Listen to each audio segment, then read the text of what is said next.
I think I did a couple digitizer webinars that we forgot to record. Oh, well. Yeah. Yeah. Okay, so we are now recording, and I'm going to go ahead and we're going to just cover the basics again in the program, you know, like we did the last time. When you guys, one of the things I didn't show was how to get to your toolbars. If I say, you know what, I'm going to have to pause you for just 1 second. Hold on.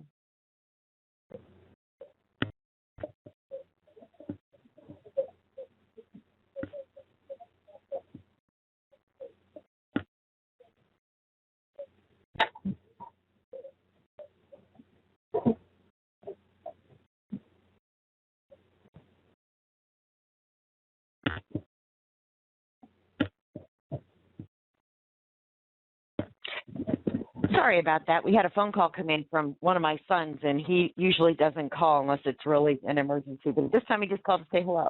So, oh, that's good. Yeah, it was kind of a relief. I saw that ring, and I thought, oh, geez, okay. So we're going to go ahead and we're going to start with just some basic things. And one of the things I didn't show you was in your view menu the last time. If you come up here, this is your main menu. Let's go into view. And if things disappear because you've turned them off, you have this toolbar view. The standard toolbar is, you know, your new, save, open, you know, cut, copy, paste. The view toolbar is, you know, the 3D and such over here, right? The ruler toolbar is literally the rulers. The color toolbar is down here. Okay. Okay, so, you know, if anything disappears, you know, the object toolbar is, if I turn this off, because I forget some of the names of these. I'm trying to see what disappeared. Oh, down here. Okay, that's going to be your align, okay? And, you know, there's a quick bar, which is, you know, this is going to be your stitch type. Those are your quick bars, right? A create bar, which is, of course, where you insert your image or anything else.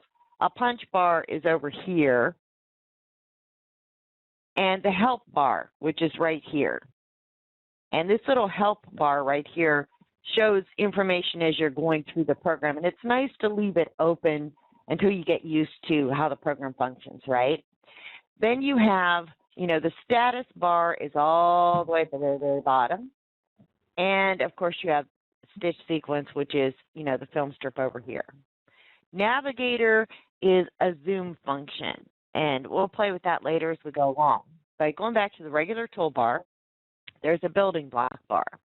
I turn mine off because I like to have more room. But if I open up the building block bar, what I have is several things that if you're on the Generations Yahoo page, you know Bob Hopkins. And Bob Hopkins and I did almost every single one of these in here. I believe, actually, I think we did all of them, of the building blocks that are in the program. And these are Bob's small letters. And they're digitized so that, you know, you get the best stitch quality for small lettering. See how small? And the same thing with his running stitch lettering. Okay? The rest of the building blocks are banners, which, you know, these are just kind of quick drag and drop things. And there's a couple other things you can do. This is a banner. They're resizable if they were not locked in the program. Here's a basting block set. You can put around, you know, your design. If you're machine-based, you don't necessarily need to use these, but sometimes they come in handy. Here's a series of borders. This border is unlocked. You can see over here it's unlocked. This border is locked. And let me get rid of this border so you can see. See the lock on it? And, you know, these are just kind of quick drag and drop things.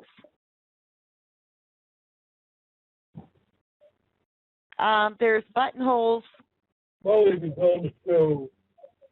and cameos and a bunch of different things. And these are just kind of quick little things like to equate these three, Shirley, they're like the gallery in Digitizer. So you've got a lot of Okay. different things. There's decorations, there's edges, you know, floral, insects. You know, My Blocks is where you would put your own creations, and little snowflakes or seasonal things. Like the snowflakes you can drag and drop, right? This one you can also drag and drop. And I'm going to turn on 3D view so you can see, you know, but hold on one sec. These also function like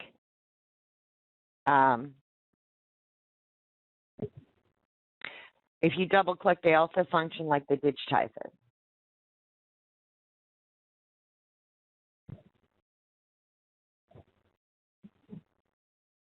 Yeah, Okay.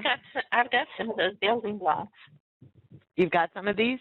Uh-huh. Oh, okay. You should have all of what I'm showing here.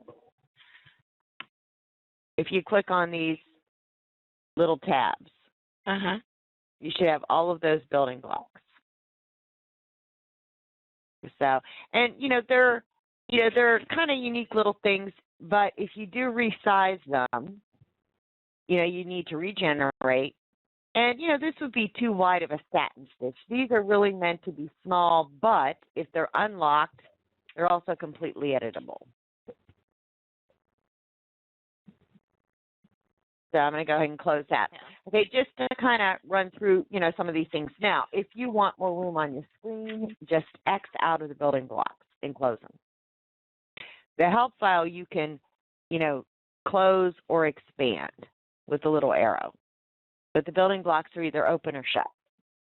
So, okay, we're going to go ahead and start. And we covered editing the last time a little bit, so I'm going to kind of stay in that theme because it's important that you know how to edit because, unless you have really perfect artwork, and even then you're going to want to edit or tweak a little bit, those are the tools that you're going to use quite a bit. And some of them are very quick, or you could node edit, which is very, very slow and monotonous.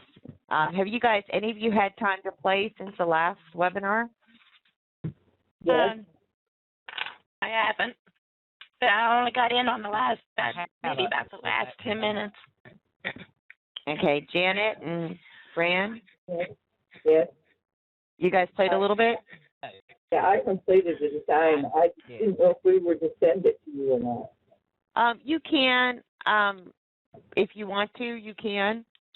And just send it in email. We have a form on the website, but I think we've had some trouble with that form, and our website's actually in the middle of a complete and total remake, which they keep saying is going to be done on Monday or Tuesday. So email's probably the best way to do that. And if I leave Monday for a week, so if you don't hear from me, don't worry about it. It depends on whether or not I have internet connection where we are. But I'll be in Paducah, Kentucky. I don't know if you guys or any of you are going to the ATS show. No. Yeah, you're in Arizona. So, okay, Yeah. so we're going to go ahead and start with create.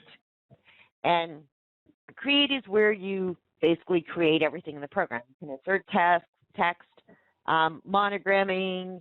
How many of you guys bought the new upgrade? I did. Shirley, did you get the new upgrade? No, I didn't.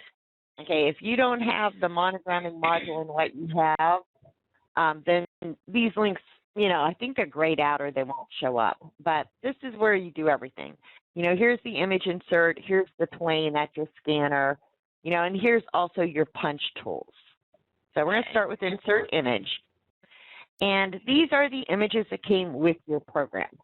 So, what we did last time was the orange because I know that the orange is actually a true WMF or vector image. So, of course, when I insert it into the program, it says simple artwork. And, I'm not going to define the colors here. I can if I want to, but we'll leave it at, maximum of 15 colors. There's not 15 in this, but, we're okay with this. Do not generate the background color means that this will not be generated, the white portion, and I'm going to let this automatically select the background color. And resize after inserting means that I get the option to resize it before it generates the stitches. I'm going to go ahead and say OK. And I'll leave this at the normal size and just say, okay. Now, until I generate, the stitches are not created in the program, but you can see what's going on. You can see the outlines already. So I'm going to go ahead and generate. And what I have is pretty much a done design. There's a couple of areas I would tweak, which, of course, would be in here. And as Janet pointed out last week, if you happen to accidentally select something like the background, that's actually there if you want to create stitches. And the reason it's there is that if something has eyes or white sections in the body and you need to create them, then you just select them and create them individually. But if this bothers you, as Jana pointed out, she takes the time to delete hers. So if you hold the Control and delete, you get rid of this. If you just delete it, you can see those traveling lines do not go anywhere. That means it's still there and still has the potential to become part of your design. So when you see, something that you selected with traveling lines, like an area, you have to hold Control, Delete to get rid of it. And then it's gone. From this point on, I will not be able to create that area. Now, what we looked at last time was this area here. And I'm going to go ahead and I'll zoom in just on that.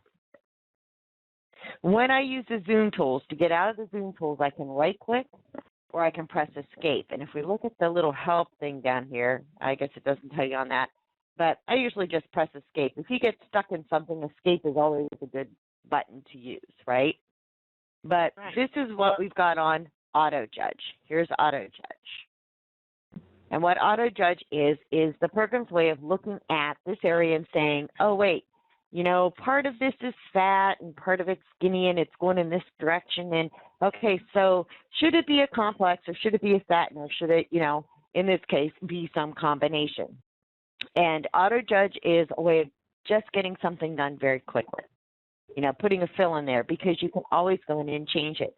The difference between this program and Digitizer is that if the program creates it as a satin stitch, I can change it to a complex fill, where in Digitizer, for example, if it creates it as a turning weave fill, which is satin, right, it's always going to be a satin fill.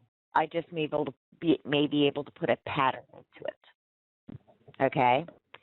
So that's the difference. This program does not define something as satin or complex, except for 1 pixel lines like what we have right here. Everything else is defined as Auto Judge, which is just this general acknowledgement of an area. So right now I've got this little funny thing here, and I can do a couple of different things. I could say, okay, I don't want Auto Judge. Let's just make this complex and put a complex fill in there. Or I could say, let's just make this all satin. And then I have to decide, I've got some funny little areas, and I'm going to change the color so you guys can see the funny little areas. Okay, so I've got, this isn't too bad. I can deal with that. This I could probably deal with too. This, that's not really good. And this up here is just a complete mess. So I have a couple of options. Now I'm going to zoom in on the complete mess area first. Okay, here, if I want to change that, I could say, okay, let's go into Edit. And Edit is this toolbar right here. This is going to be called your, it's part of the view toolbar because it's View Outline or View Angle. But these two are your main editing tools. These two have to be used in order for this tool to be effective or these needle penetrations to be effective. So these two are your main editing tools. And this is View Outline. It's the one you're going to probably use the most. And I always refer to it in class as the moldy elbow because it's got these green dots. So whatever you have to remember it as, it doesn't matter. I mean, just, whatever you have to kind of put together in your head to remember what that does is it is your main editing tool. So I'm going to click on that tool as soon as I put these guys back in place. And whatever is selected becomes shadowed. So if you click on this edit tool and you have nothing shadowed, you need to right-click on an area that you want to edit. And when I'm in this view, I'm in a wireframe view. I'm also, in this edit view, but the wireframe is great because I can really see where some problem areas are in here. And I can make some decisions. For example, here is my edit mode, which gets me to the nodes. And if I click on this, I can say, oh, really, this node right here needs to come up like this. This one's a total disaster. Let's move it up here. And if I right-click on the line, I can straighten out the curve or make it curve, right? And, this, that's kind of a mess too, so let's adjust this. And I'm going to have to make some adjustments to, the area. Or, I could say, okay, let's pull this up a little bit higher and try to even some of these out, right? Now, we auto-judged, or auto-generated, so we have to kind of think if we're moving something, we're probably going to make some gaps, but we can deal with that later. But that's kind of the quick node edit, and if I generate it, you can see what the effects are. They really aren't any better, right? Hold on one second. Let me see who just popped in. Hey, Linda, can you hear us okay? Yeah, I can. Okay. All right. So, you can see that node editing doesn't always produce what you want either, right? Sometimes, however, if I node edit and I go back to complex and then go back to satin, the program will adjust things for me a little bit. And here, you can see I've got this wider satin stitch, right? Let me zoom all the way out. Now, if I, this looks a little bit better, that area I might want to clean up right here. And this has gotten pretty skinny. But if you look at this and you think, oh, I don't even know how to fix this or what to do, the program has a neat little tool. It's an undo button with a drop down. And I can go back, see where it says outline edit, outline edit, outline edit, apply property. Apply property is where we changed it to satin stitching. If I want to undo everything I did very quickly, I just come all the way back to the first outline edit and click on it. Okay. And everything will be undone. We'll be back to where we were. All right. So, if you're playing in the program and you're worried about that, remember you have undo. Now, you don't have unlimited undos, and I'll tell you why. When I was working with the programmers, I said, why don't we have unlimited undos, blah, blah, blah, blah, blah, and I was kind of grumbling to them, okay? And they came up with a logic that I really couldn't fight about. They said, if it's that bad, why don't you just start over? And I thought, yeah, it's pretty tough, to fight with. So, you have, I believe, 50 undos, unless they've made some changes in the last few years. And anything past 50, he was kind of right, anything past 50, you probably ought to either just get rid of whatever you're working on and start over, that area or the whole design. But when you node edit, you can hit that 50 pretty quick. So, just bear that in mind too. All right, so that's kind of a little bit on node editing. Now, last time we talked about how to do this a little bit more quickly. And I'm going to kind of move in here again. And, we'll work on this area real quick this time. So I'm going to go ahead and go back into outline view. Now, this area is a mess. It's not going to stitch properly. This needs some node editing. So I'm in my view outline editing, and I go back to edit mode. And, this really needs something. So I am going to pull that one up a little bit straighter and maybe straighten this up so that it's a little easier to do some other editing. This one, I could kind of pull this over if I wanted to and straighten that out a little bit.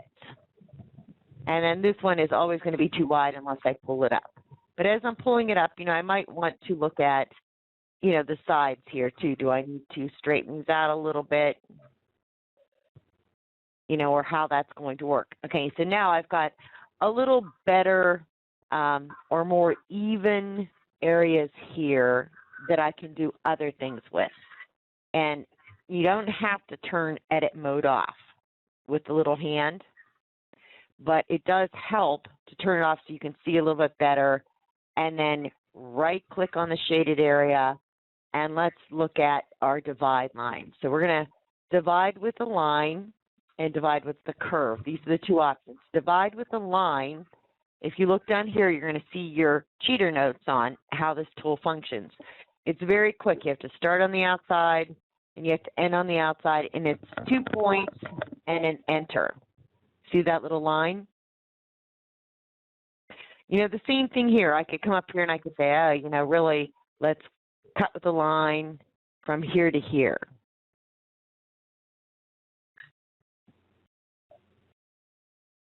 And I can do the same thing here. Let's cut from a line from here to here.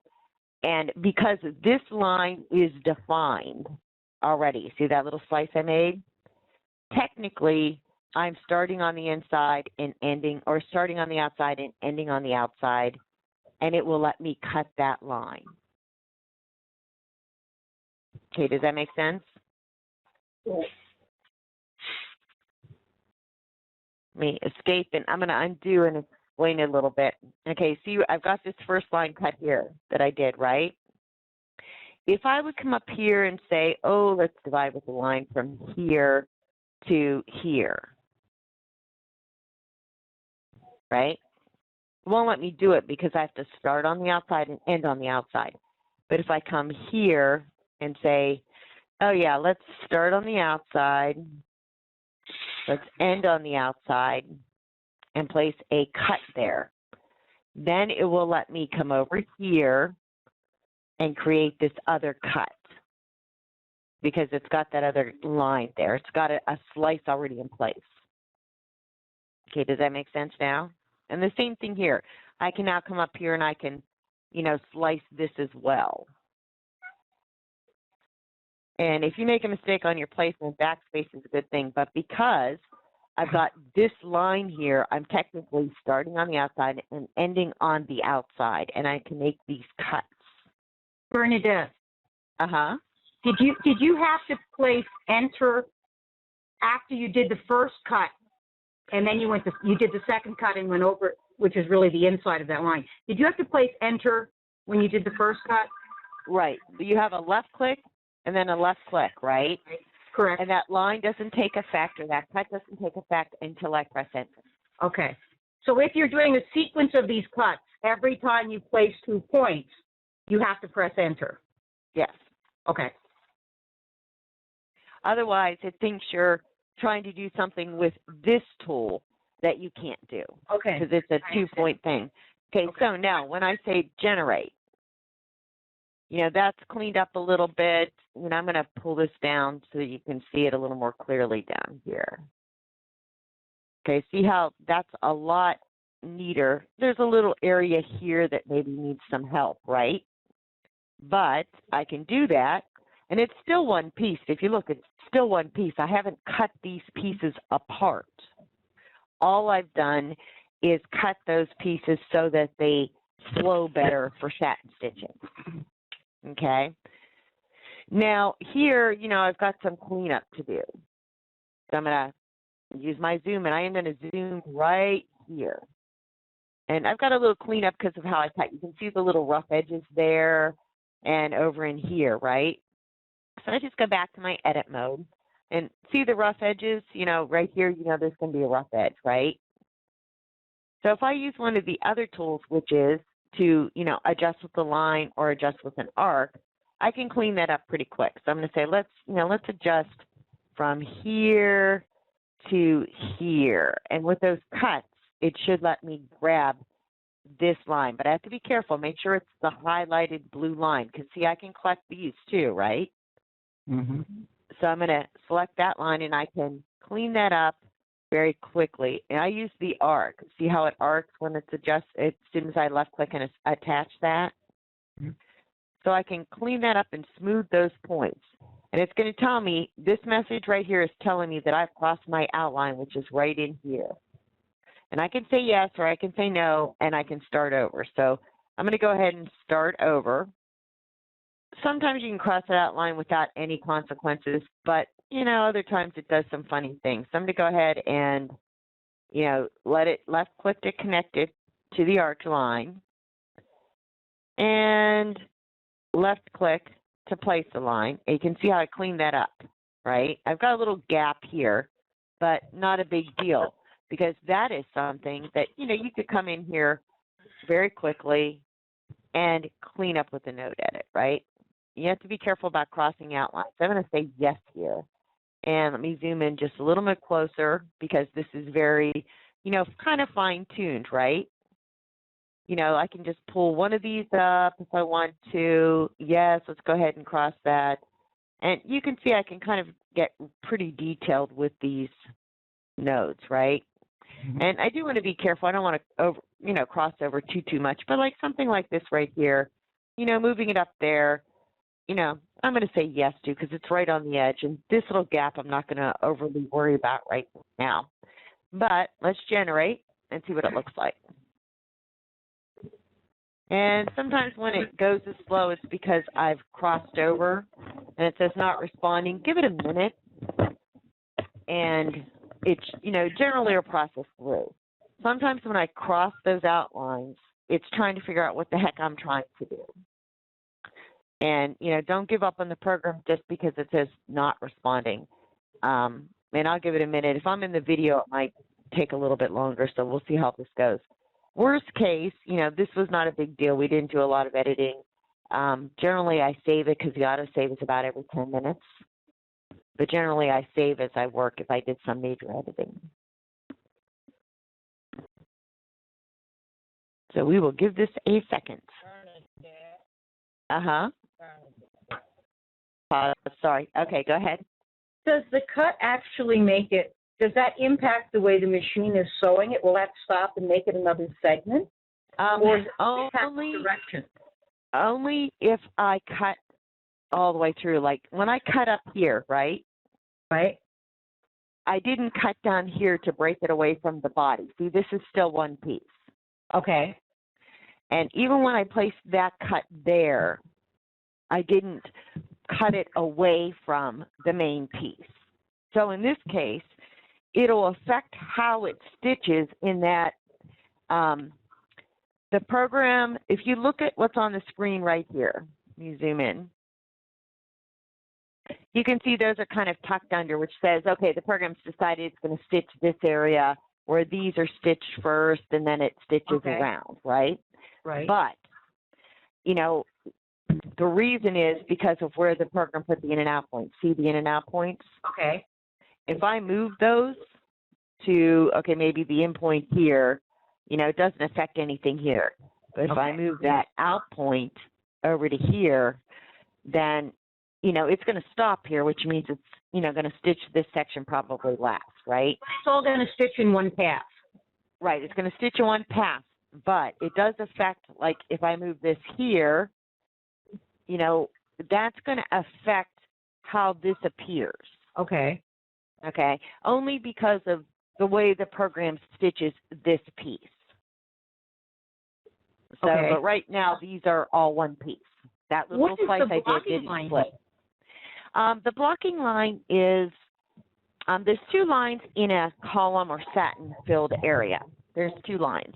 One is called a stitch direction line. Okay. And another one is, they call them different things in different programs and generations.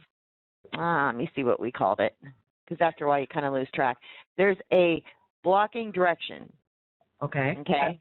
That is the blocks. And what the blocks are is technically what you have when you have a block, and they're talking about satin stitching, right, is this. Let me get to the satin tool. I got to move this out of my way. Okay, when I do, you know, satin stitching, here is my block. It's 4 points. Okay. Okay. That's the block. It can be a big block. It can be a little block, right? Okay. What happens when you are doing, you know, when the program sets a blocking direction, it's you know, there's the stitch direction. I'm going to change this so you can kind of see what's going on. Okay, so I've got these two pieces. I'm going to go into this. These are my stitch direction guidelines. Okay. If I move those, the stitch direction changes, right? Correct. Okay, a blocking direction controls, it somewhat bypasses your stitch direction to a certain extent. A blocking direction, if I add a guideline and I say, oh yeah, block from here to here, then my stitches don't change. You know, it's opposite of what you think. Okay, when I put that blocking line in, see, it's opposite. Okay. If I put the blocking line like this, and I can extend these blocking lines over, it doesn't change much either. I actually only have one block, which, you know, kind of affects this. But if I say, you know, really, I'm going to put the blocking line like this, and then go in, and I can, you know, add or delete a line. Those are my two settings, right? Okay. And generate. And see, it's not really doing it in this. Well, I guess it did do it. It went opposite. See how it's stitching up and down now? Is the block more like an area and the stitch direction more like a line? I'm trying to think of how to describe it. I'm just going to kind of move over here. Okay, when my blocking direction, here's my blocking direction line. Okay, see the direction that it's going? Yes. Okay, so watch what happens when I generate. It's opposite of what you think. See how these ridges are going side to side? Okay. The way that I made this, right? That's because here's my first point, second point, third point, fourth point. That's my block direction. It is opposite of what you think, okay? If I change that at an angle, it's not going to make any difference because this is, you know, just a little block. But if I go opposite, like if you think you're telling it to stitch this way, it's opposite. Watch what happens to those ridges. See how the ridges are going up and down now? So I have changed the block direction. When I created this block, the block direction was this way. Ready? You know, these are my stitch direction guidelines, even though they're also defining my block, right? As a matter of fact, let me show it to you this way. Okay, point 1, point 2, point 3, point 4. First block, right? Okay. That's a block, technically. This is my second block. Okay. Okay, you can see what they're talking about, these blocks, right? Yeah. Okay, so what I can do is this. Okay, I've got two blocks in this. I can go into here and I can say, okay, let's change our, you know, block direction. If I go like this in this block,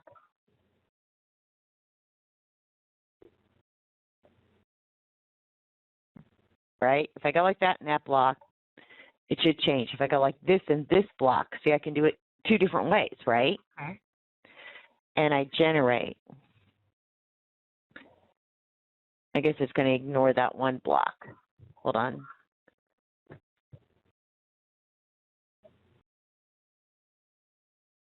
I guess it just ignored those points altogether. Hold on. It took out my two blocks, so I'm going to add some points here. Yeah, okay, hold on. I just need to add some points. What it did was, because that was so straight, it just took out my points. So I want to add, I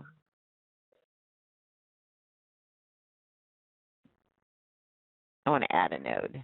The nodes are still there, but I need to make this a little different shape so it won't take out my blocks anymore, because it's just acknowledging one block. Okay, see how the stitching is now different?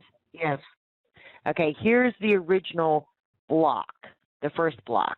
Okay. Here's that second block where I put the guideline. Okay? Okay. So, you know, and you can see what it's doing here. You know, it's changed everything now, right? But here's that block guideline, see? Okay. If I move that block guideline down to here, see what happens? When do you use this? You wouldn't use it on something like this necessarily, but you would use it on something like this right here. Let me get rid of these little things on our screen. Let me zoom in right here. See where this section is kind of a mess right here? Okay. Okay, if I go into, and because it's small, I may not be able to do this, but if I go into my satin stitching, first thing I would move those points together up here. But this is going side to side, right? Yes. I want it to go up and down. So I would end up right-clicking and saying, you know, let's set a direction guideline. And my instinct is to draw a line sideways, right? Yes. But that won't do anything. I have to do the opposite. Okay. So I draw my line this way. And if you're wondering where the other block is, it's right here. Okay. See? Mm-hmm. That's that block the program made that I can't get rid of.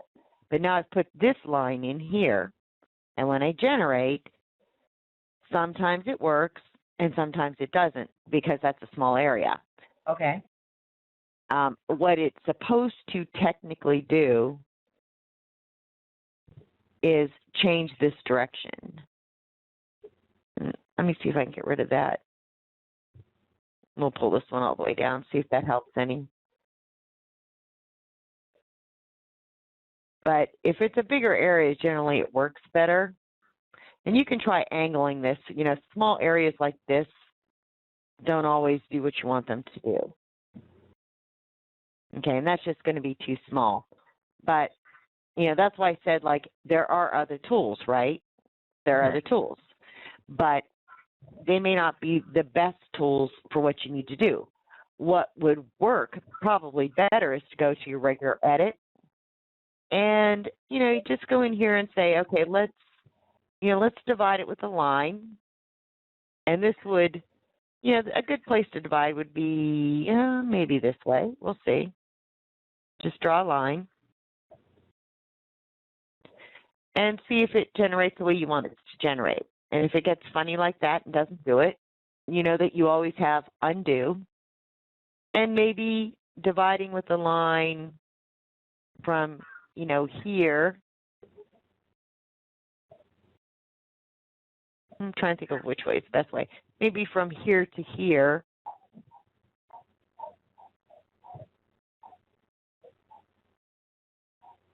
We'll split that piece apart enough, because this is now a little separate piece, right? Okay.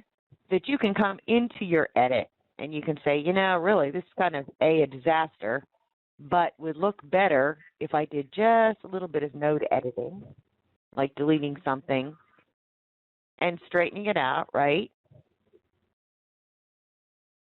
And if you still have a mess, you know, that's when, you know, this tool might come into play. You know, set your blocking direction, add a guideline. I'm going to take this across, and I have to do each block here. This is probably going to be too small too, but to give you an idea of what this tool does, technically, it should allow me to adjust these blocks.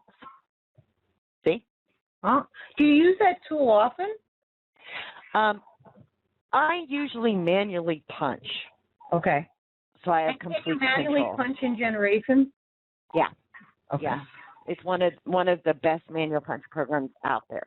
Okay, good. I always heard just the opposite, but what do I know? Yeah, no, it's the automation is great if you want to click and boom, you've got a design, you've got something to work with. But I almost never use the automation when I do a design set. I manually punch. Okay. And so Thank you. But to give you an idea of what it can do, you know, I had to break this piece out, right? And I would probably move that piece up so it stitches first, right? And this is why it's one of the best manual punching programs. See, here's my in and out points, right? On this piece, here's my in and my out point, which is why I have this long jump. Okay. But as soon as I say generate, what the program does is moves my in and out point. See, in, out. All right. So that these flow together, and I don't have any jumps. That's why it's such a great manual punch program. So, but that's a little bit more on like the outline edit, and then also on, you know, the set line edit. Here, you know, we've got these pieces up here that are still uneven, right? And if we go into view outline, you know, there are those quick little tools. You know, let's adjust with an arc. So I'm going to adjust from here to here and smooth this out a little bit. And as soon as I left click, that attaches to my mouse. And I can, you know, even that out very quickly. I can do it with a line or with an arc. And, you know, sometimes an arc's, you know, a little bit better if you want just a little bit of dimension to it. And I can do the same thing with this piece in here. And, you know, like right in here, you know, that line's pretty odd, and it's also pretty uneven. So if I say, you know, let's adjust with new points, I can say, you know, from here to, let's go all the way up and go for broke from here to here. You know, I'm going to adjust this line. See how it highlights blue? Okay. With new points. So I can say, okay, let's curve this little, let's take out some of those sharp juts and angles, and I'm right-clicking to make a curve rather than these sharp points, right? Because, you know, satin stitching, unless it's going to bring you right to, you know, like a corner, you know, sometimes a little gentle curve's better. When I hit enter, see the adjustment's instant. I can come over here and I can do the same thing here from like maybe here to here, right? Let's adjust this with new points. And, you know, maybe give that a little more, you know, a little smoother, less severe change. And when I'm done, I just hit enter and generate. And you can see, you know, that looks so much better. I've given it a little more width. You know, I've also taken some of that severity out of it, right? Mm-hmm. And, you know, and that's just a quick way to kind of fix some things. Like, you know, we move some things around here, and I'm going to go out of 3D view, and I'm going out of stitches view. And then I'm going to turn off that background image. Okay, we'll go into outline view. Okay, so if we zoom in, and there's a million bits and pieces here, right? So I'm going to zoom in. And, you know, because we moved some of these pieces around, you know, this might not actually line up now right in here, right? And you're looking at this just going, oh, egads, there's 8,000 things here, and I don't know what the heck I'm looking at, right? Well, since we know the only pieces we want to edit are these wedges, if I left-click over here in this viewer, let me expand my viewer. Okay, see my viewer? Mm-hmm. I'll shrink that back up a little bit. Okay, if I left-click on the pieces I know I'm not going to edit, like right here, and I scroll all the way down through all of this, and I hold the Shift key, and I click on those, I've got them all selected, and I can use the eyeball up here and hide them. Okay, see what happened? Yeah.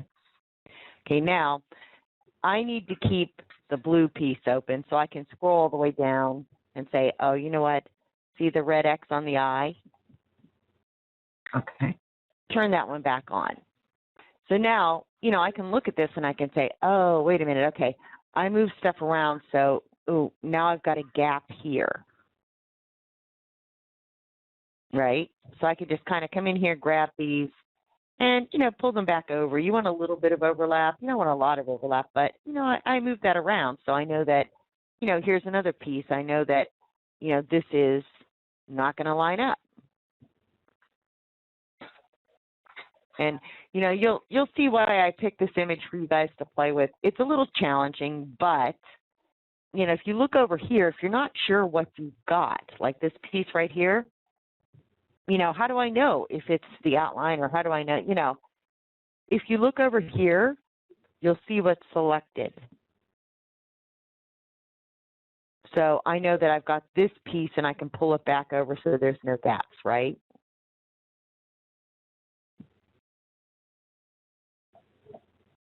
See what's highlighted over here? Right. Okay, so now, you know, if I say generate, the only thing that's going to generate right now is going to be what is not hidden. And when I do that, my in and out points don't always match up the way I want them to. It depends on what I have hidden. So before you, do okay, let's send this to the machine, make sure you, do a final generate. But to get those pieces back quickly rather than going through every single one of them, I'm going to use this little arrow, select all invisible, and see the red eye? Click on it, and everything's visible, and now when I generate, everything's adjusted. See? Does that make sense to you guys? Yes. More than the block direction. Yeah, block direction is, we'll cover that as we get more into like satiny things, right? Block direction is opposite to what you think. That's the problem is, it would have been, it's the way they have to draw the blocks, but it's the opposite. Like if your instinct's to go horizontal, do it vertical. And, and that's kind of what, it's a little hard. I forget sometimes too, I'll draw the line and go, wait, why didn't it do that? And then it'll say, oh yeah, okay. Now, you can see this piece right here, right? See where it's highlighted? I'll change the color so you can see it on the screen. Okay, see that piece? Okay. It shows you that there's a hole there. The program automatically makes holes when colors overlap, which is, for this one, probably fine because it's a big enough piece. But for some things, like small like eyes or small pieces, it's not always a good thing because, you're going to end up with a gap. You can also use the edit tools to come up here, get the moldy elbow, and, see, it's kind of odd shaped too, right? I'm going to zoom in on this. It's very odd shaped too, which this is a complex fill, so it doesn't really affect anything. But, this piece, could probably be a satin fill and get a little better result maybe if we did a little more editing. But this piece, to me, I would not want that gap, just to make sure I didn't have any gapping on the sides, right? So I'm going to, select the edit, right-click, and then I'm going to say, you know what, let's fill the void, and I can do fill a void, or I can do fill all voids. Fill a void is going to let me pick which void, right? Fill all voids is just going to fill it. So I'm going to fill all voids. Now I have a solid piece. If you look over here, it's not showing it until I generate. Now that's solid. Okay, now this piece right here, this little yellow piece, right? I don't know if I really need an outline around it, so we'll look at that little piece there too. But this piece, it's got some issues, right? This is an odd thing to be there. That one little odd piece right here. That's the background, right? Mm-hmm. This shape is awkward. For your embroidery machine or anything else, this shape is awkward. I'm going to change that so it's a little darker and you can see it against this. That's just an awkward shape. So the shape where it gets awkward is right here. See, it's choppy, and, then you've got this coming down here, and you've got this outline, you've got this other little piece right here underneath all of that mess, right? So this, we're going to go into Edit, and we're going to do right-click, adjust with new points. And we're going to click here on this corner, and we're going to click here. And this piece right here is the piece we're editing. See how quick this is? I can come in here and I can right-click. Oops, sorry. I have to start back here where I selected. Right-click, right-click, right-click, right-click to smooth it in there, right? Enter. And something like that, like this little point down here, I would just come in here and select that with the nodes here, right-click, smooth the point. See what that does? I can pick these nodes, smooth the point, delete the point.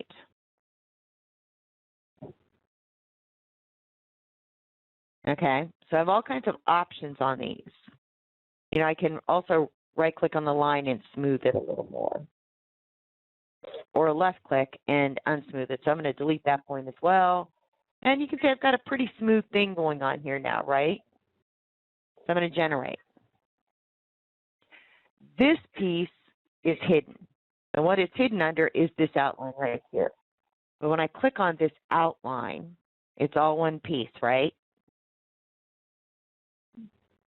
See, all one piece. Okay. You're thinking, oh, guys, how in the world do I get rid of that? The same way. Go into your outline edit. I'm going to zoom in around some things here. And you can see like the lines are joining funny. See how they're joining funny? You know, I might not want to get rid of all the lines, but I absolutely want to get rid of this mess here, right? Yep, I don't want to generate. Hold on. Let me scroll up. Okay, so what I want to do is I have to figure out how to chop this piece out of there. And it's going to be the same thing, divide with a line. All right, so I need to, this line up here will probably be fine. So I'm going to come over here and I'm going to chop here, 0.1, 0.2. And if you need to zoom in, remember to press enter. See the little chop form there? And I'll probably do the same thing here. You know, I don't care if those lines are up there. You know, maybe, you know, I might want to come over here and say, okay, chop this and this. Enter. It's chopped now, right? And then I would have to chop here and here as well.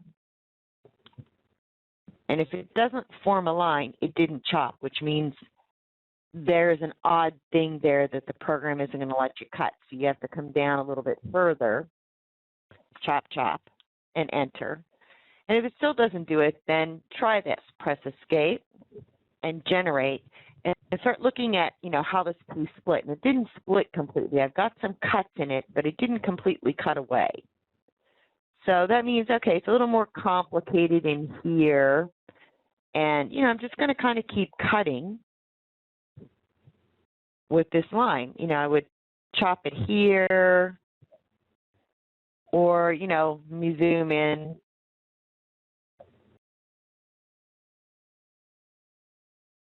And, you know, that's kind of a mess in there, but I've got to break that up. So, you know, I'm going to say, okay, you know, let's divide this with line. I would cut this here, enter. And if it doesn't let you cut, you know, it's because it just doesn't like something. And you have to kind of just keep trying to find a spot to cut at. And sometimes it just won't let you do it. You see how I'm having trouble dividing that out now? You know, when the program does that, it's because there's something that's formed in this complex thing that it just doesn't like. And your options at that point really are to go into Node Edit. And, you know, you can come down here and you can say, okay, let's just delete you, delete. And you see I've got a million points here, right? These are kind of anchor points. I'm going to pull that one away because it won't let me get rid of those. But it'll let me get rid of a lot of these pieces here.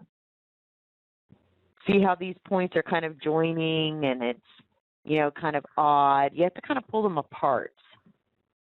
And that'll start breaking up that little combined line thing that it's got going on. Now, we did get some cuts in here, right?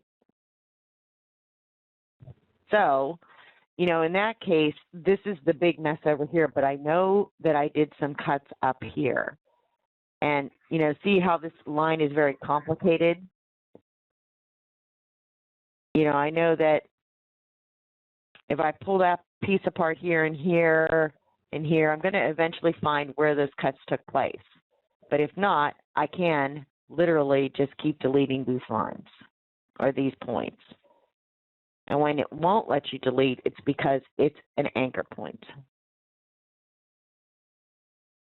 See, these points here won't let me break because they're anchor points. Okay, so if you get very confused and you're kind of lost about where you are, just generate. And when you come back and you look at this, you'll see, okay, I've got some things moved around now. This is getting a little bit better. I've kind of broken up those connections that this had that didn't, want to let me cut, and go back and try it again. Okay, so, you know that you've got this piece down here, and let's try cutting. We're going to divide with the lines. We want to divide here. And, this line's probably just going to be a problem. Okay, let me cut that piece. It might let me cut this piece. Might let me cut that piece. And, and if it doesn't, again, don't panic. I know that I've gotten one piece cut. Hold on, let me find the line.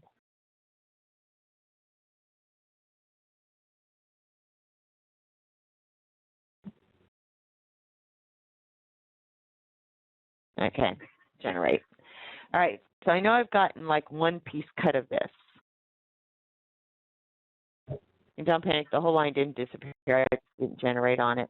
So, now I've got some things broken up here, right? I've got some things broken up. But, this is where node editing can come in handy. Like this piece, what I want rid of is this right here. And the only way I'm going to get rid of it is node editing. That's going to be the only way the program is really going to let me bump off some of these pieces. And if it's that end piece, sometimes if you pull that out, it makes it a little bit easier to find things in here.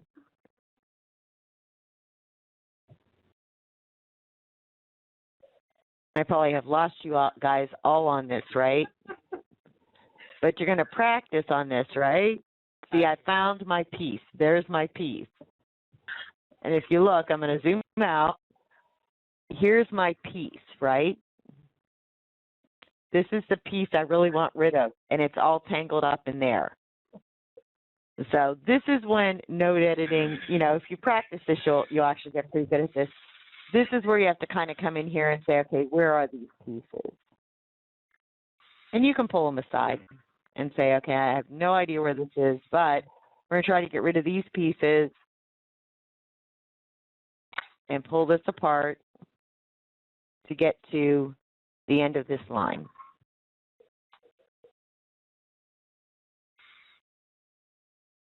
And then you can kind of clean up this line a little bit. So what I've been able to do is kind of pull some of this apart, and these little straggling lines, so that you don't have jumps, I would reconnect like this.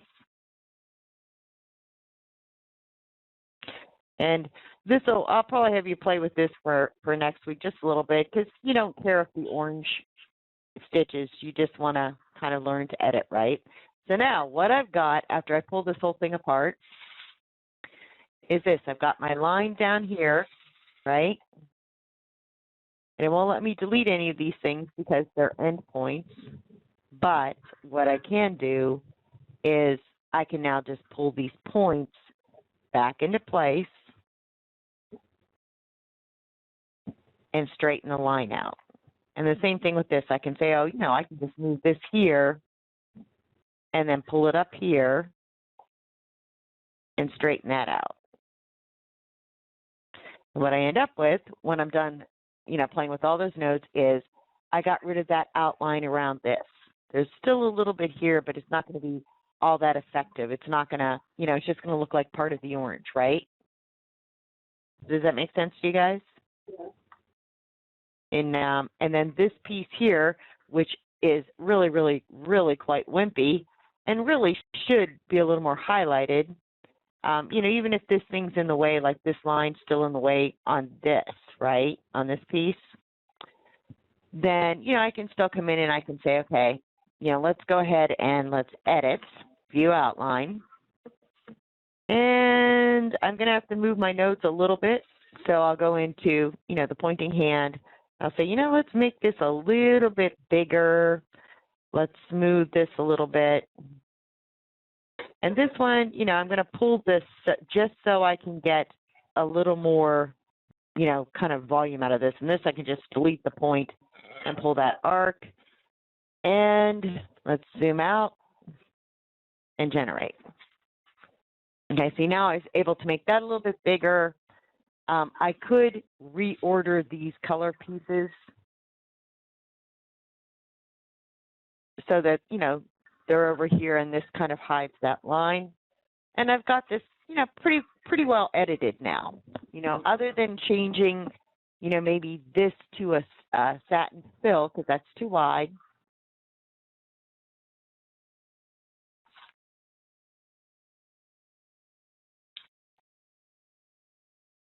And changing this piece back to the color it's supposed to be.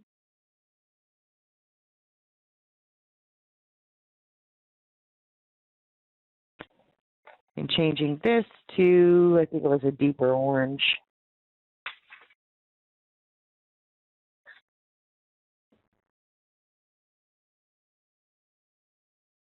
Yeah, we'll go back to that. And okay, I'm just going to make that like that. That wrong one, sorry, hold on. I'll make this pink area back to like a lighter orange or kind of tangerine-y color. I guess that was kind of too close to the other color, huh? We'll make it that color so you can kind of see it. But, you know, so now this is a pretty stitchable design. You know, this piece, remember I cut this piece out? I would have to remember to change that also to a satin fill. There you go. I have one question. I'm sorry? I have a question. Okay. Where the juice is coming down, Uh-huh. you filled in the void on that section, Mm-hmm. and you have two complex fills on top of each other. This one, it should be fine, actually. You know, it's not going to be super thick because it's not a big area. And if I wanted to make sure that, you know, this wasn't as thick, like, see, my concern would be when I filled in that hole, right? My concern is, see how narrow that gets? Uh-huh. That would have definitely caused a gap. I could take this section. I could say, you know what, I want it to be a satin fill. Enable a pattern, right? Right. We'll just pick this one. And, you know, I could decrease the density if I wanted to, or I could use the other editing tool, you know, and I could select this section, go back to my edit, and you can use this editing tool with edit mode turned on so you can see. Okay, see my section there? And I can say, okay, let's create a void by drawing freely, because I would not want those narrow pieces to have a void. So I could say, okay, I'm going to make my void from here to here, and I can draw around this section. And you're thinking, what in the world is she drawing? Because I have no idea what she's looking at, right? But if you turn off the other pieces, you'll be able to see. So now I'm going to say, okay, you know, invalid area, yes, I want to correct it. What it's telling me is that I overlapped on that top piece up here. So I can kind of end there and say enter and generate. And what I've done is I've made a hole there that's not nearly as, you know, big. I don't have to worry about this narrow section up here. Right. So, you know, I've removed some of the overlap. Personally, I wouldn't do it this way because this will sink a little bit. I would just go ahead and maybe, you know, take some of the underlay out and let it stitch over top of that. It's not a huge area, and it's not going to make your design bulletproof. But, you know, but if you're worried about that, you could do it this way. I'm learning all kinds of things to cut down on my editing. Yeah, the editing is, if you're doing that node editing, it will take you all day. Yes. And, you know, the edit tools in here it really was designed for production. Generations has a commercial side, and they have a commercial package called IDS. There is almost nothing different between the two packages. Yeah, there's a couple more tools that we don't use at all in the home in that package, and that's it. That's the only major difference. Is that like Chenille? They have a chenille and a sequence setting for commercial multi-head machines and stuff. And at one point, one of the releases that was out, I think when I was still there, referenced the sequence until they fixed, sequence until they fixed it. And that was because of the same program. Generations was built for the home first and then added on to for the commercial. Most programs are built for the commercial and stripped down for the home. So, you guys have any questions on this?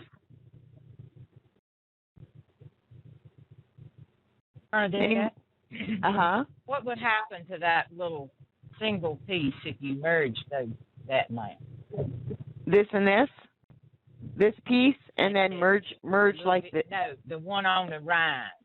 I would lose all those blocks that I sent again, but if I select these two pieces and go to Edit and then Merge, what's going to happen is I'm going to lose all those blocking direction guidelines that I put in. And, it's not too awful looking with the fill, but if you look, I merged them together and I've lost the blocking.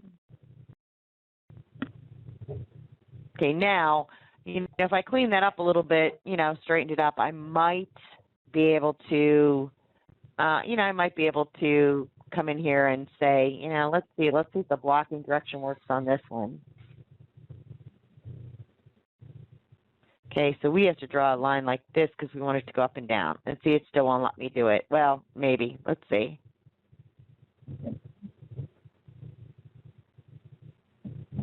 Yeah, no, it's too small. But see, you can see the direction's different. Would you notice this in here? Probably nobody would notice except you. I just wondered. Yeah, but that's what happens when I merge them together. And my line of thought is, I talked to you guys a little bit about last week how we tend to equate colors, all of our colors in one section as also putting all of our sections together. And to me, it doesn't matter if that piece stitches first and the rest of it stitches. It makes no difference, as long as I don't have jumps. And you can control that with this program. And so I'd rather have more pieces that flow together than one big piece that doesn't do what I want.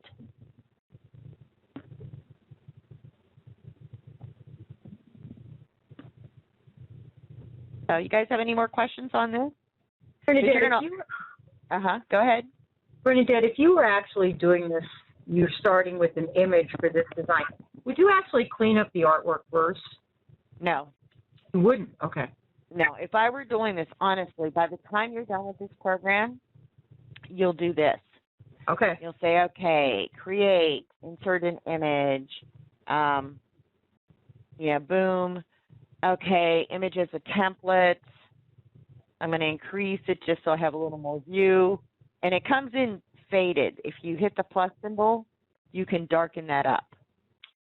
Okay, there's a tool. Like, do I need to punch these pieces right here that don't take a lot of skill? Not really. So I'll use the magic wand, and I'll come in here, and I'll click on that area. And see how it's got all those little holy things there? I'm going to say no noise. I'll take it all the way over and see how those are filled in now. See what's going on when I go like this? It sees these lines, and it's going to make voids, right?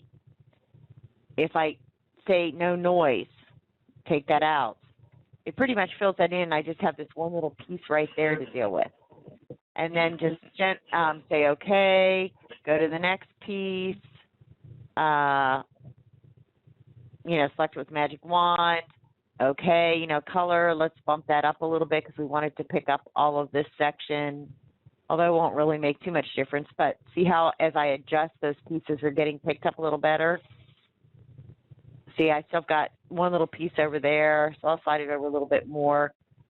And you have to be careful and go in small increments where you get everything selected, which you don't necessarily want. But see, now I've got most of that, except for a couple little straggler pieces.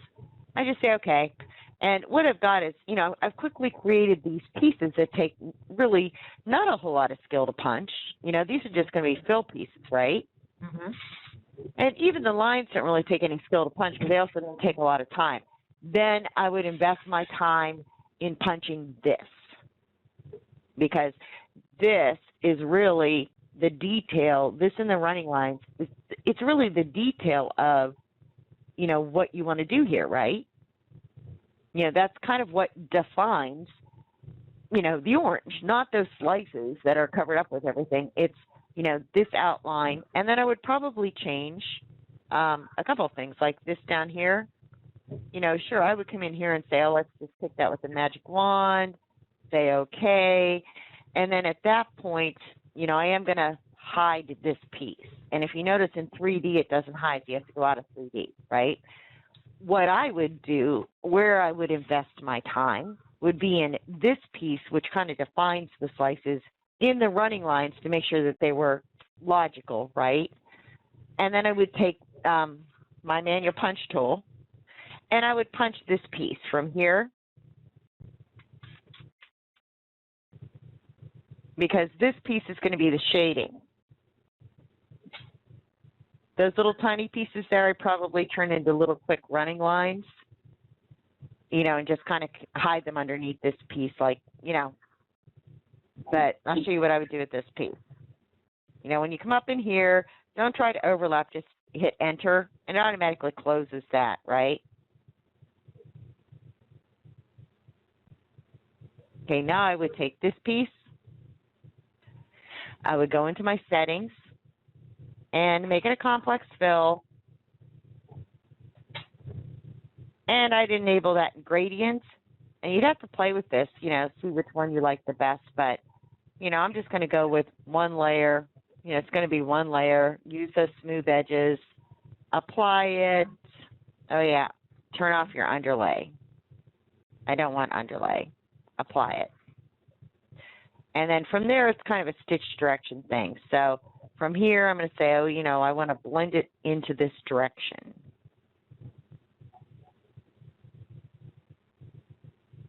And I might change my gradient fill, but let me turn this piece back on. And let me show you in 3D. I might take the smooth edge off on that now that I think about it, but and maybe open that up a little bit. So let's go back into complex gradient, no smooth edge, set the gradient. And you know what? This is going to be on top of things. So I'm going to open up this density. And, you know, if I want to, you know, I could actually do this too. I can flip it opposite, which I want to do. So I'm going to flip it opposite. I'm going to add a point.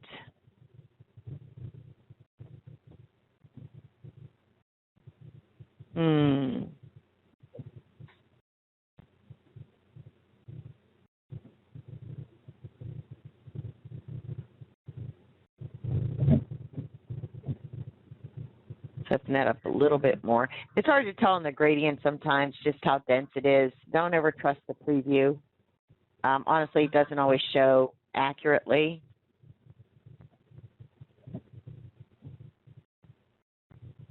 Okay, so now what I've got is I would take this and I would make it a lighter color, or I think it was darker. Now that I think about that, maybe a darker color, although that orange is pretty blasted dark, so it's kind of tough to find a darker orange, right? But I could go with something like, I will go all the way up to here. Okay, now that looks nice and heavy, but it's not. If I go out of 3D, this is probably a more accurate view. See these travel lines, though? Move your in and out points. In and out, and get rid of the travel lines on that. And that's what I would do with it. This is going to be a little more accurate depiction of what that's going to work like, because this in and out point in this direction, if you look down here, it tells you it's we'll go to 123. And this, if I make sure that they match up 123, right?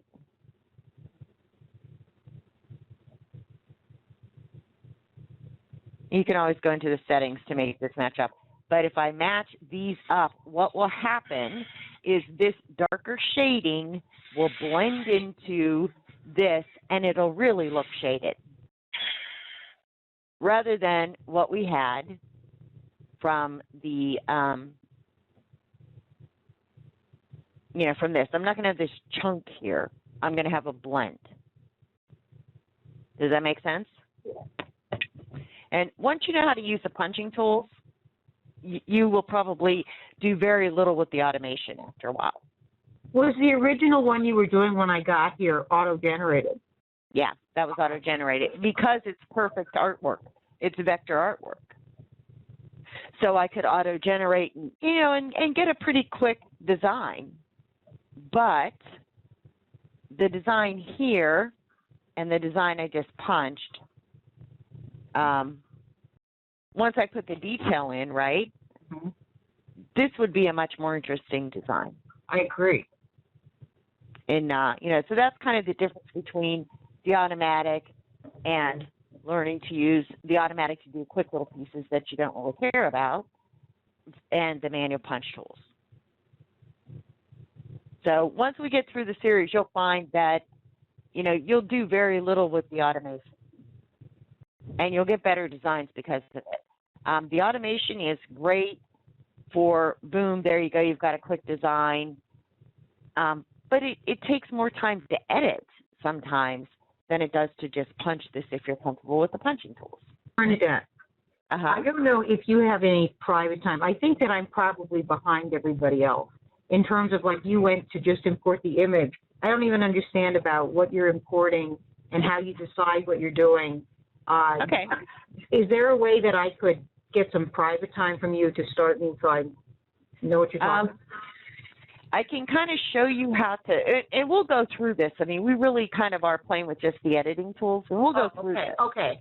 And that, so you're not really behind. But to give you an idea, if you want to put the image in, I want you guys to just play with what's in there right now, unless you're very comfortable with it, because I think Janet's, pretty comfortable with the program.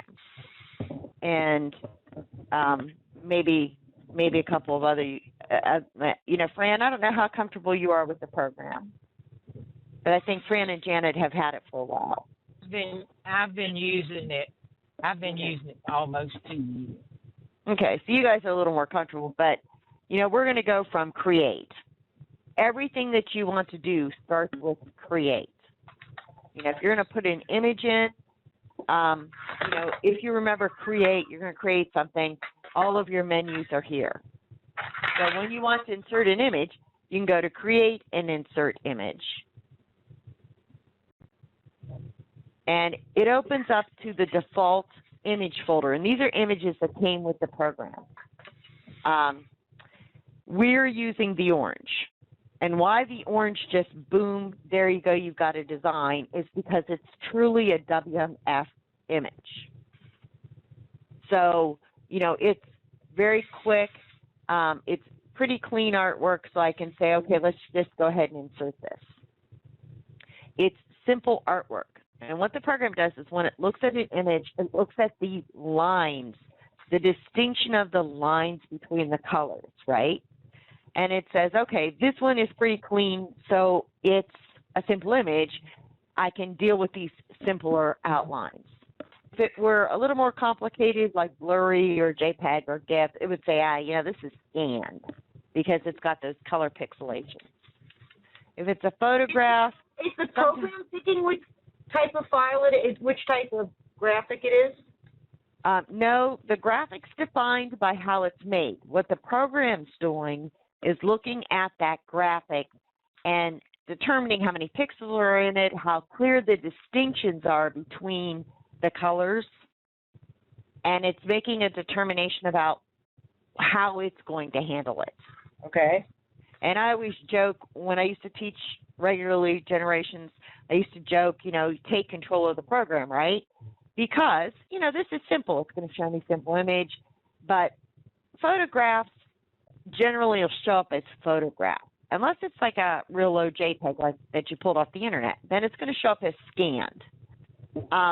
Image as a template is literally just a picture that you're going to trace over or use some of the magic wand tools, right?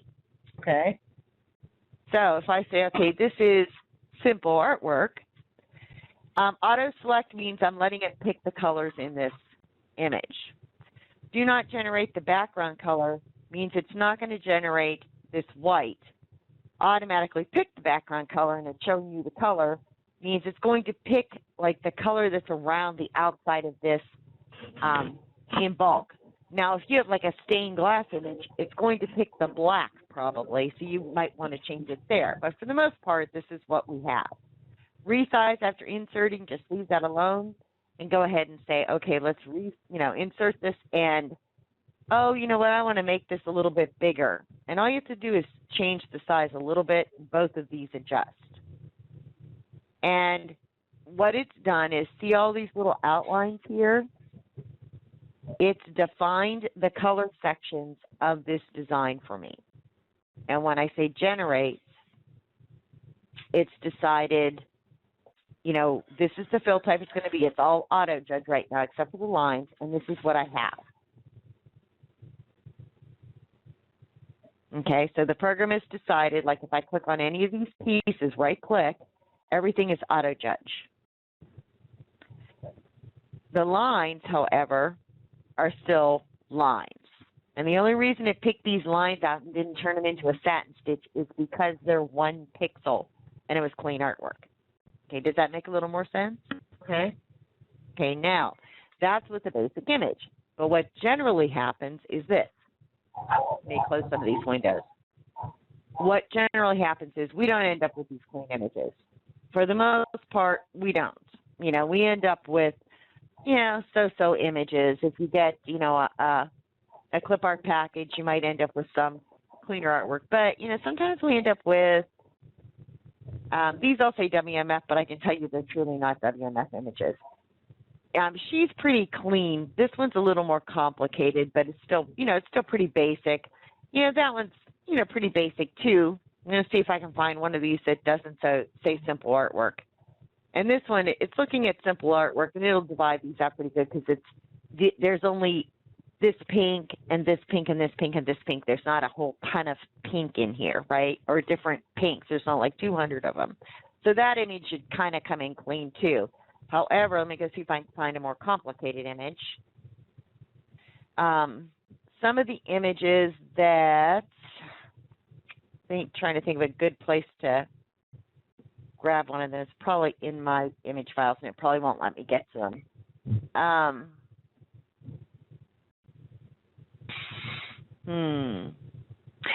I know where they are. If I go here, I'll bet, okay.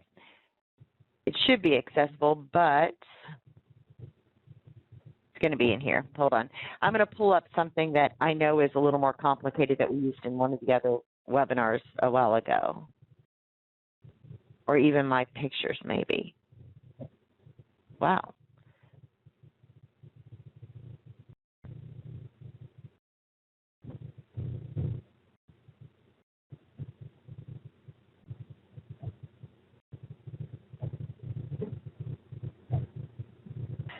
Okay, this one's probably a little more complicated. And see, now it's saying scanned artwork. Okay, because it's not a WMF image, it's a JPEG. Are there a lot of colors in it? Not really. You know, if I said simple artwork, it might handle it okay. But, you know, I'll go ahead and say simple artwork for this and increase the size because it's a JPEG, so it's very small. Well, no, I guess it's not small. So I'm going to say okay. And even though I lied to the program, you can see it did pretty good at picking out these colors, right, and defining these sections. But these lines are not very clear. Like, can you see right in here? Like, it completely missed this line. You can see it's very pixeled, right? Okay, that's why it said, oh, this is a scanned image. But the program has some tools that what I can do is this. I can say, oh, you know what? I'm not going to do this scanned image. I could say it's simple artwork and try to control colors, but I know that those lines are very thin. So I'm going to say, let's put this in as a template. And, I'm going to make this a little bit smaller. And here's my template. It comes in faded, but if I hit the plus symbol, I can darken it up. And what I can use, this will be probably one of our manual punch exercises when we get further along. But in the meantime, what I can use is called the magic wand. And I can come in here, and even on these lines, I can left click on them. And where did you get the magic wand? The magic wand is over here above the generate key. Oh, okay. Okay, so the magic wand is going to let me come in here and pick like the yellow color. And I'm going to reset all of these. I need the noise on this one because I need it to make these holes. See what it's doing? If I wanted to fill in an area and I said, move that noise slider, watch those flashing lines. See how they're flashing all over that area right now? Yes.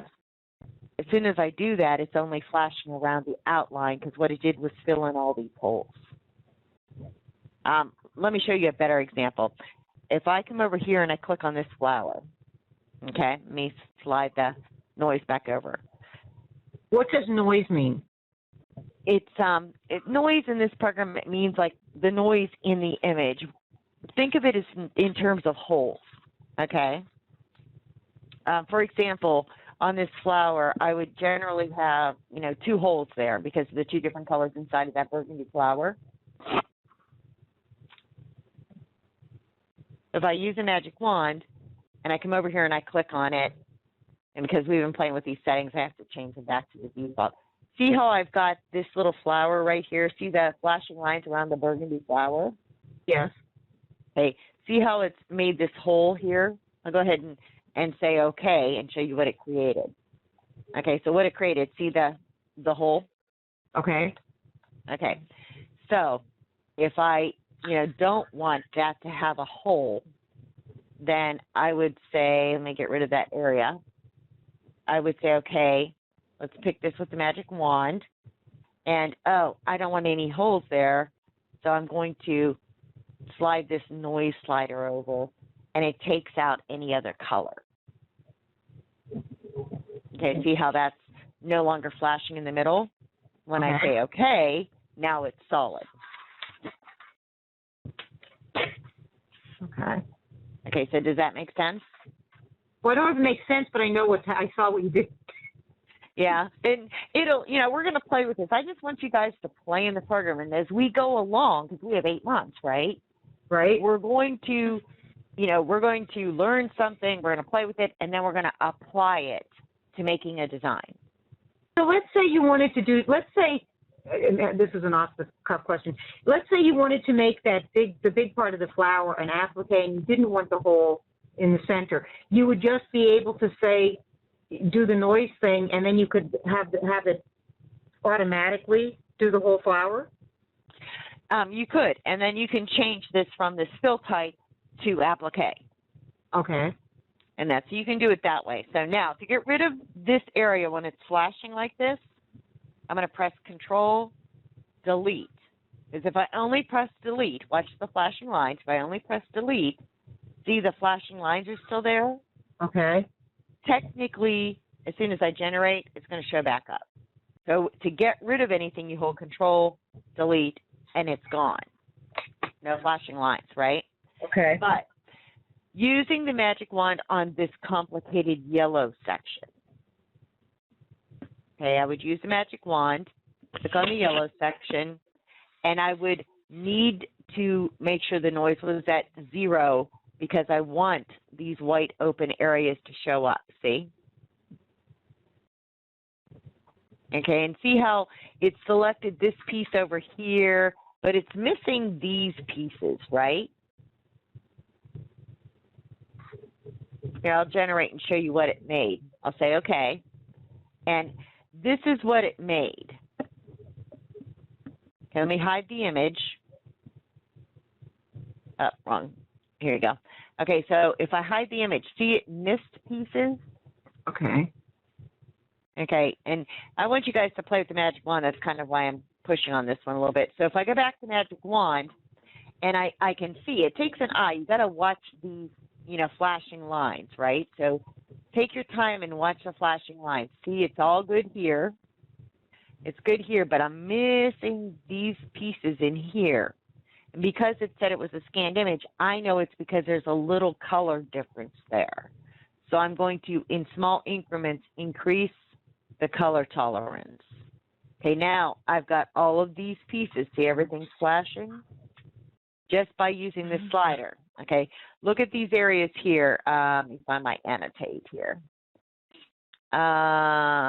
Okay, watch this piece here and this piece down here. That's very helpful, by the way. Oh, the little annotate? Yes. Okay, so now watch those pieces, okay? Because what's going on is they are not flashing right now, right? They're not flashing at all. But if I come up here, here's my tolerance. Here's that little tool. And if I start sliding this over in small increments, it begins to select more of that color or very similar colors to it. See how now I've got all of that flashing? Right. Okay, that makes a world of difference. See how it's not selecting this yellow around this flower? Because it's actually two different yellows. If I keep nudging, it will eventually, you know, possibly get that yellow as well. But if I go too far, it's going to select everything. Okay, see how it's got the flashing now around the red and everything, right? Because I went too far. So I would want to back that off and make sure that it's not flashing around these red pieces here. So now, you know, I still have some flashing, but I think it's not on the red. Here it's a little hard to tell because, you know, it's all outlined. But I've got those yellow pieces in here now, right? What I have to do is look at whether there's flashing around these, you know, little red pieces that's not attached to yellow. And I'm looking good, so I'm going to say okay, and this is what I end up with. Once it generates my stitches, you can see it didn't pick any of the red, and I have a mess here. I would never stitch this design, but I want you to play with the magic wand, and this is a perfect design for it, right? I will upload this on the website so you can download this image and play with it. But you can see what I did. I've been able to control what it selected. I even got this outline, which is a different yellow, and it picked it up, right? Okay. And I didn't get any of the red, which is what I wanted to do. So, you know, that's the automation. It's either, bam, you've got a good design, or, oh, wait, you know, this is a little more complicated, so, you know, we're going to look at it as a scanned image. To give you an idea what happens, you know, with scanned image, I find the scanned image portion a little frustrating because it's a little more complicated maybe than it needs to be. Okay, here's what it's doing. It's saying, okay, you know, see, it's kind of blended these colors. It says the threshold 52. I'd rather they just gave me with, you know, I try to push for it to get a color number, right? You know, it's seeing the basic colors, but I've got this thing here and I lost some of this, you know, detail, right? Here's a simplified view. That's what the program is now seeing. That's what it's going to use to make your design. Original view, see how smooth that looks? Yeah. And, yeah, so I need to go to simplified view and say, well, you know, let's maybe say 75 and apply it and see if it picks up any better. Or I can go to edit, and I'm not going to take you through edit because it's very complicated. So, you know, let's try 80. Let's apply it. You know, and I'm still not really getting a good sense of this, you know, image, right? Things are not even. And even in edit, you know, here's what the image looks like. You know, I could come over and color pick. Here's the colors that it's picking. I don't need all of these, but what happens if I start deleting these? Watch this image here, see? If I delete those colors, you know, then it's also going to, you know, kind of, you know, it messes with that color, right? I could kind of blend these things together. I could do a color tolerance thing, you know, tolerance a small area. You know, but this gets to be so much more complicated than just manually punching it, right? Yeah. And, you know, so I'm just going to kind of exit out of this. But that's why, I don't like using that scanned thing. There's some things for like photos that it's effective for. But for designs like this, you're really better off to punch it. So, but in the meantime, play with that color tolerance. Now just cancel out of that. Play with the color tolerance tool and the automation. And what you've got is, you do have the images that came with the program, and they are in your Generations Embroidery Library. And when you click on that folder, there's designs that are already done, and then there's images. So if you play with these images, some of them are just, boom, you've got vector art, and some of them need a little work. I think this one's pretty simple, too. This one takes a little thinking, but see, that's simple artwork as well, right? And these are pretty simple things. They're not generally maybe something you would necessarily stitch, but, because the difference between this image and the orange is that, see those outlines around the children? They're satin stitch. They're a satin outline. They're not like a running stitch outline, like, see, like around the orange. And that has to do with the width of the line. But, this isn't necessarily something you would want to throw on anything that you're, going to keep for embroidery. This is just an image to play with. Does that make sense? And you've got quite a few. So, you can go ahead and play with the different images and at least see what they do when you generate. On this, when you insert an image, right? Like this one right here is just almost pure 1 pixel lines except for the baby's part, right? The candle is a little different. The snow cones, they're all pretty clean images, so you can play with them. Like the snowmen even are fairly clean. They're all simple artwork.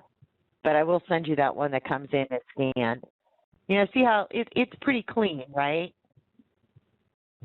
And this one's interesting because it's all white. The background's all white. So therefore, none of these sections generated unless I come in here and I select them. I would have to literally come through and select these pieces because the background was white and we said don't generate, remember? But, even this is all very clean artwork for you to play with.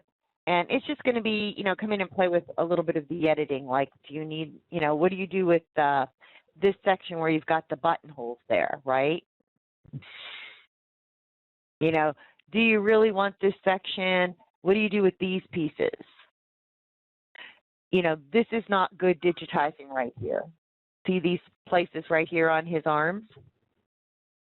And why is that not good digitizing? Oh, you guys are all too quiet. Well, you read my mind with the question, but I don't know the answer. Okay, if you have, I'm going to change him to, orange or something too, so you can see him. Maybe burgundy, blue. I guess blue is a good color. I don't think there's too much blue in this. If you have stitches that are all going in one direction, green's good. Okay, like see his scarf, see what direction it's going in? And then you've got, his body. This is going, here's my stitch direction wand. Okay, to know what direction I am, look down on right here. Look down on the screen right here. Let me see if I can let my annotate stay. Some of them let you stay and some of them don't, and I can't remember what this one does. This is a status board right there. Okay? Over here, it displays your stitch counts in this corner over here. Okay? So, when I go to move my stitch direction, see the direction, the angle? Okay, I wouldn't want the body of my snowman necessarily going at this angle, right? I would probably want his body going maybe more at this angle.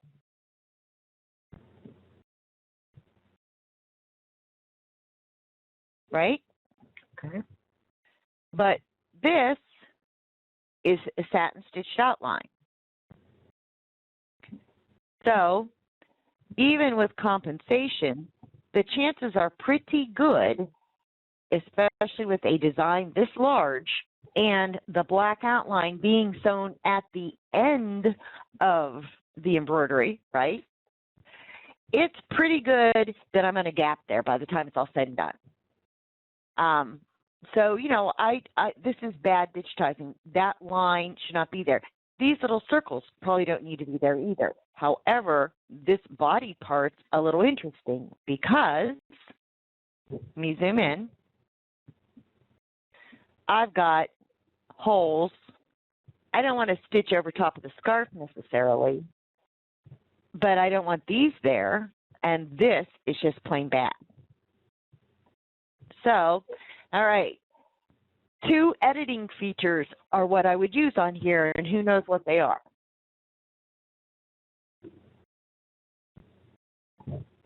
Adjust the area with the line or right, adjust with an R. One of those. Right, or I'm going to fill a void. I'm going to do both. So I'm going to make sure I go to the moldy elbow, right? View outline. It shades this area. Right-click on the area and say, let's fill a void. Fill a void, not all voids. Well, actually, I probably could do fill all voids. It won't fill that in. But fill a void we haven't used yet. I just come over here and click on those things and they're filled. There's a little void right there. I don't know if it'll let me get to it. But see that little void? Mm-hmm. It's actually probably a void more on here than anything. But now I've got this section right here. So I just right-click to get out of that void tool and right-click again and say, you know what, let's adjust this with an arc from here to, I don't need all of this mess, but we'll do it in sections. From here to here, click on this, and, you know, it arcs that in a little bit, right? Boom, that's done. And then from here to, you know, we'll do this. We should do new points on this, but, you know, adjust with new points, right? From here to maybe right about here. And then I move that over and see it turns blue, and I just left click and it attaches to my mouse. And then I can come in here and say, you know, really, let's just do it this way.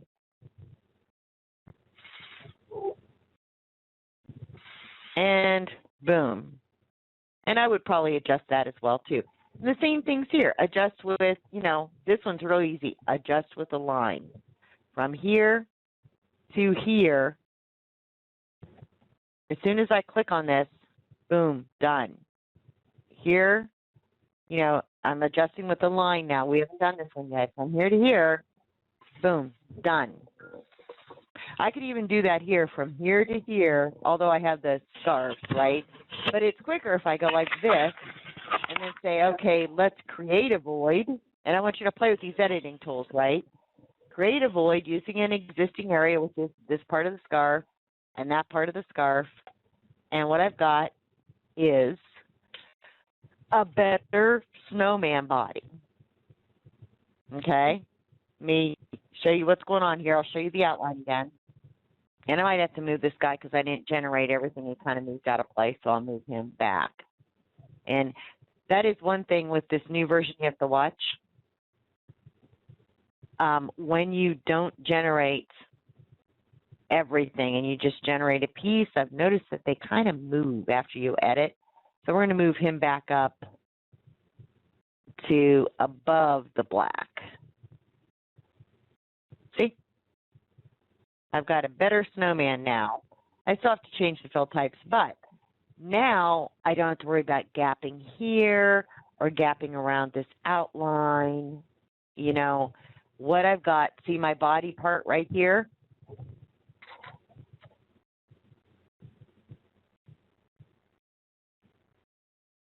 And I know it's over here, although I don't know why it's not. Okay. It won't let me do it, I guess, because I'm in some tool. But see the green body part right here? I don't have any overlap on the heavier areas where scarf's going to be. But I now no longer have to worry about the gapping that could occur in this narrow outline. And the same thing with his head. Look at his head. He's got little holes by the eyes, right? You know, I don't want those holes there. See? The holes and by his mouth. those absolutely should not be there because it's a guarantee they're going to gap. So sometimes it's, it's just okay to put stitching on top of other stitching. You just don't want to do it over a wide area. So does that make a little more sense to you guys? You are still keeping the satin stitch to define the arms. Yeah. I didn't get rid of the satin stitch outline here. I'm sorry, what? I didn't get rid of the satin stitch outline. That's what I thought you were doing, and I didn't understand why. No. What I did was I took his body. Right. And let me just select the body. I took his body. Remember his original body was, all kind of cut up, right? Okay. What I did was I'm trying to just catch the body, and for some reason, I don't know if it's all grouped. It might be grouped. Let's see if I can catch it this way. Yeah, it's ungrouped now. Okay, so what I wanted to do was just take his body and fix it. See the difference in the body? Okay. Between, say, like this body? I got rid of, make him orange. I got rid of the places that I felt were going to cause me problems. Like in his body, it was pretty much the same. I got rid of this. That's going to cause me problems. Because of gapping. Because of gapping. Okay. And it's just too narrow of an area, with a satin stitch here. It's just too narrow of an area, Give your satin stitch a base to stitch on. Take out the underlay if you have to, or decrease the density, but give it a base to stitch on because it's going to gap here. Okay. But even more... You're still going to use the satin stitch over it, not a running stitch. Well, you could, if you did a running stitch, you would have to manually punch. You really would, because you have so much editing to do, right? For example, like if I did the satin stitch, right? Let me make his body to give you a good idea. Even if I clean up this area, right? If I turn this into a running stitch, I'm going to have so much editing to adjust these pieces because the running stitch is so much more narrow. Okay. So at that point, I might as well just manually punch it because by the time I'm done editing, no matter what I do, I've put so much work into fixing the body, I should just manually punch it. Okay.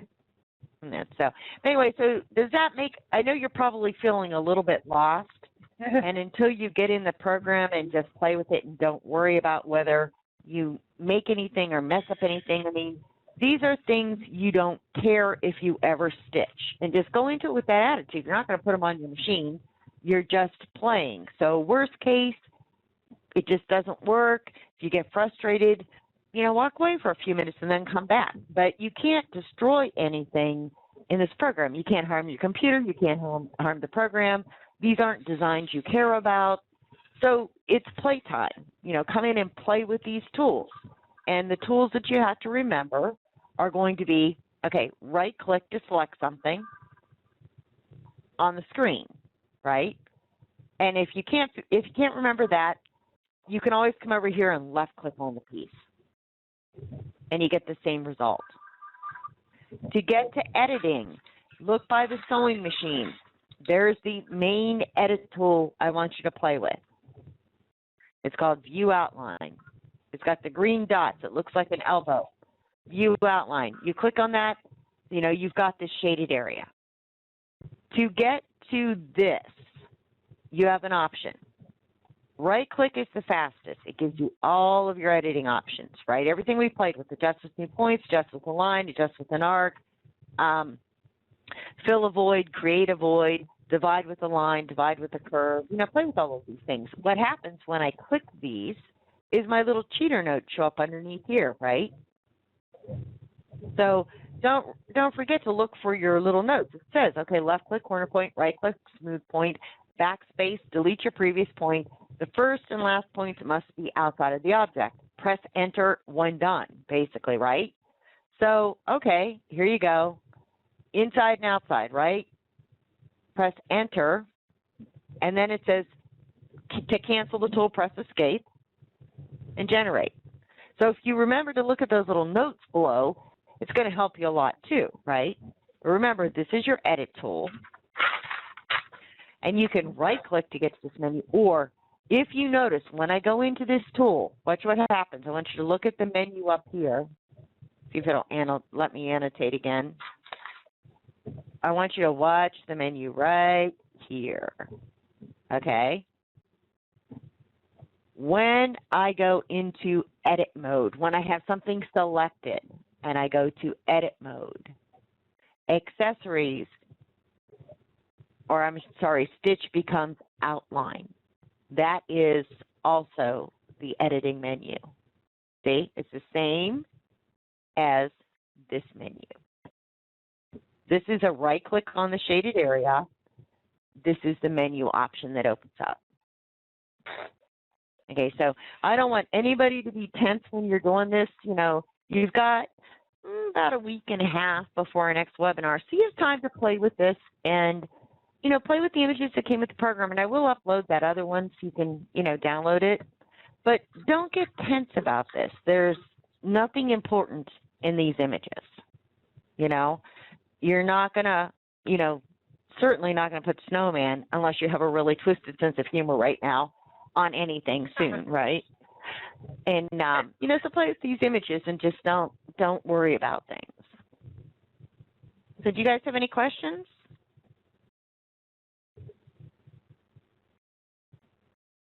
Yeah, put it in there and start playing.